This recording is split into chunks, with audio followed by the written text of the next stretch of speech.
আর কোনো উপায় নেই, ওই মেয়ের মুখ বন্ধ করতে ওকে আজ রাতেই সরিয়ে দিতে হবে। আর একবার মেয়েটাকে বোঝালে হতো না? তাতে কোনো লাভ নেই, অনেক বুঝিয়েছি। আসলে কি বলতো, অল্প বয়সী মেয়ে তো, তাই সৎভাবে বাঁচতে চাইছে। ওর দোষ নেই, ওর বয়সে আমরাও অনেক কিছুই ভেবেছিলাম। যাই হোক, যা করার আজ রাতেই করতে হবে।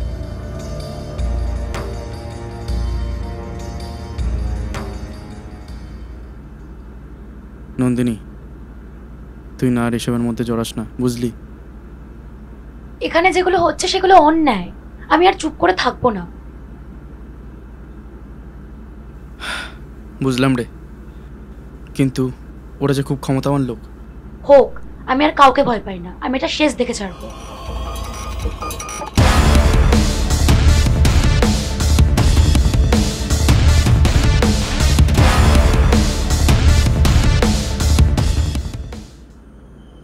কাল আমি মিডিয়া ডাকছি, তুই থাকবি তো আমার পাশে?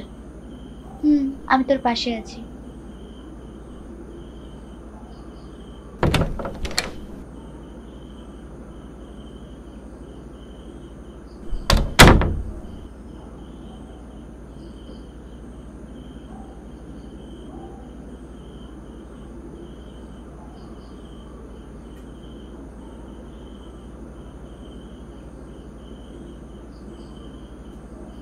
চ শুয়ে পড়ি। হ্যাঁ চ।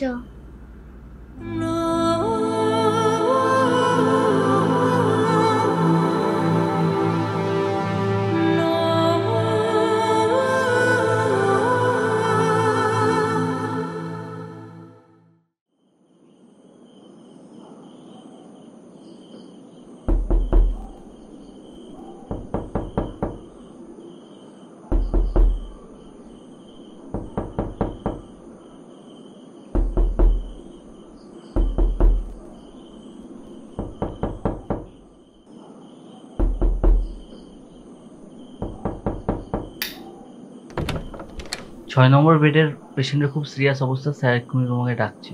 ঠিক আছে, আমি নন্দিনীকে ডাকি। না না না, তোমায় ডাকছে, তুমি যাও, ও ঘুমা। আচ্ছা।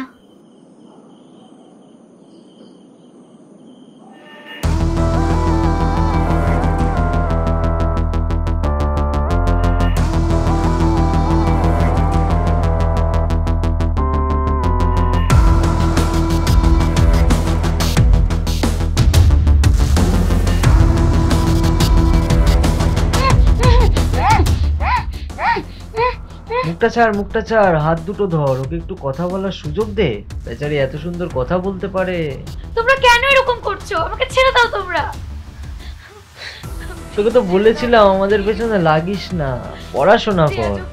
বাচ্চা মেয়ে, খারাপ লাগছে বুঝলি তো? এত সুন্দর মেয়ে, তার এত সুন্দর ফিগার। একটা ডাক্তার হতি ভালো, কি আর করা যাবে। ধর এবার মুখটা ধর।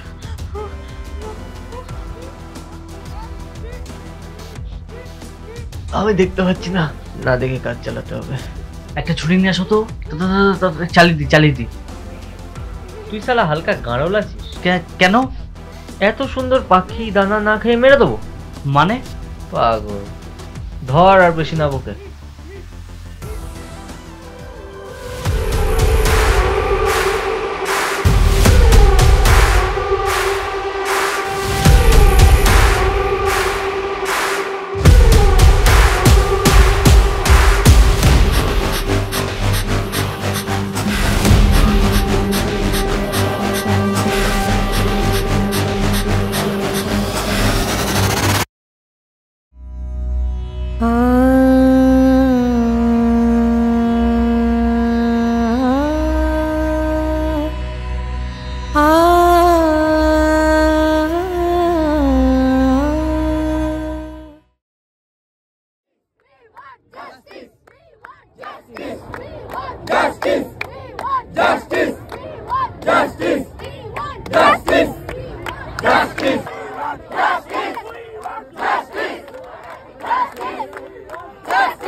বলছিল এইসব ঝামেলায় না জড়ানোই ভালো।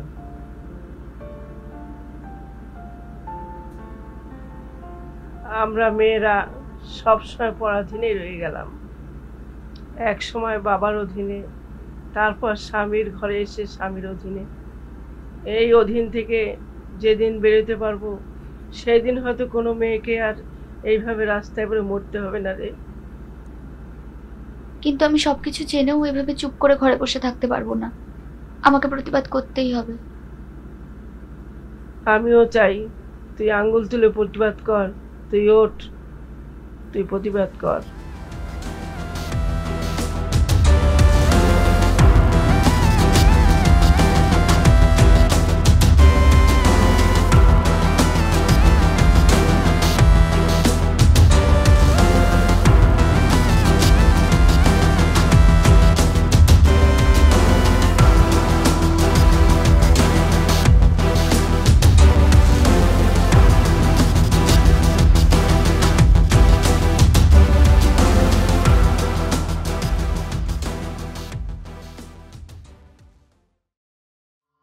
কিরে, কি খবর?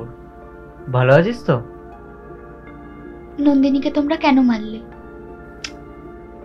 তুই এখনো ওসব নিয়ে পড়ে আছিস? দেখ, যে যাওয়ার সে তো চলে গেছে, সে আর ফিরে আসবে না। ছাড়, বাদ দে, নিজের পড়াশোনাটা মন দিয়ে কর। ও চলে যায়নি, ওকে তোমরা মেরে ফেলেছো।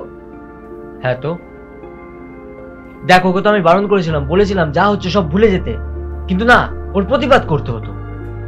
মেয়ে হয়ে তো দিমাগ কিসের? হ্যাঁ, মেয়ে বলে কি মানুষ না?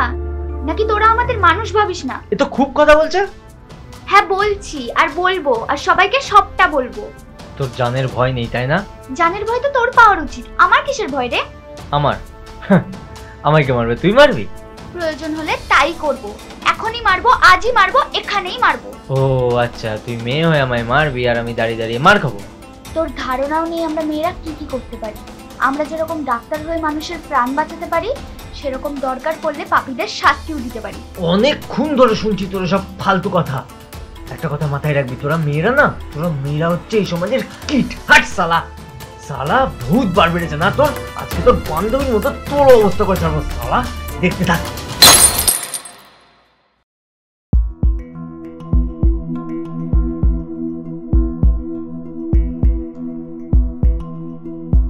কি বললি?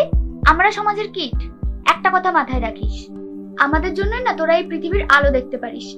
আমরা যেরকম জন্ম দিতে পারি, সেরকম তোদের মতো নরপিশাচদের মেরেও ফেলতে পারি। দেখ, এই কাজটা কিন্তু আমি একা করিনি। জানি, কিন্তু আজ আমি তোকে মারার পর সব মেয়েরা জেগে উঠবে। আর আমরা যদি পাপ মুক্ত করতে শুরু করি না, শুধু তোর সাথে যে ছিল সেই নয়, পৃথিবীর কোনো রেপিস্টই আমাদের হাত থেকে রেহাই পাবে না।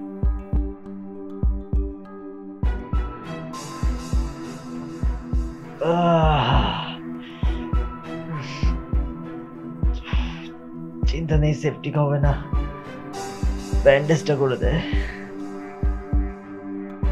তুই কি ভাবলি আমি তোকে টিটেনাস দিলাম? তাহলে তোকে এমন একটা ওষুধ দিয়েছি যেটা তোর শরীরে প্রবেশ করার পর একসাথে 56টা হাড় ভাঙার যন্ত্রণা দেবে।